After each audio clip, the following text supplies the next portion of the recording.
Ya, pakiban hukum, pertanyaannya bagaimanakah hukumnya mengambil komisi ataupun mengambil persen daripada bantuan-bantuan yang diberikan oleh seorang caleg, oleh seorang legislatif, yaitu dana aspirasinya diberikan, dibantu pembangunan masjid, diberikan dengan catatan, katanya, dengan catatan saya membantu pembangunan masjid Tengku-Tengku dengan catatan bahwa saya berikan dana aspirasi 100 juta dengan catatan ataupun dengan syarat untuk saya 10%.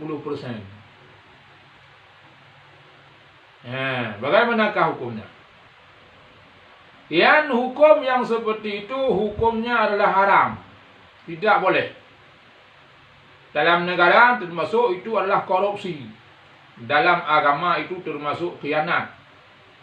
Kalau sudah diberikan kepada masjid, itu sama dengan telah diwakafkan kepada masjid. Kalau sudah diwakafkan kepada masjid, itu punya Allah Subhanahu wa ta'ala.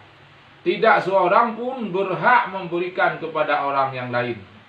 Tidak boleh juga oleh caleg itu mengambil kembali. Tidak boleh oleh caleg itu mengambil kembali.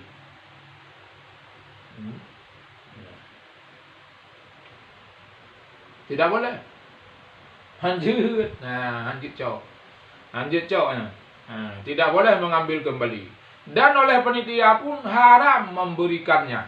Haram memberikannya. Jadi jangan main-main dengan harta Allah Subhanahu wa ta'ala. Makanya kita sekarang ini demikian seperti ini. Bala diberikan oleh Allah Subhanahu wa ta'ala.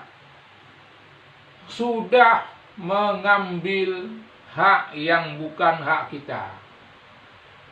Mencari keuntungan daripada yang bukan hak kita.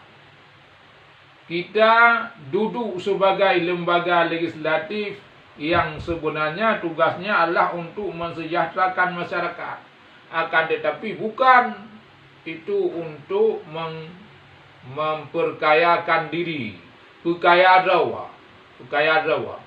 Bipeng ke 50 juta, ya lah kaya pulang 5 juta. Nyan hanjut pun tepu.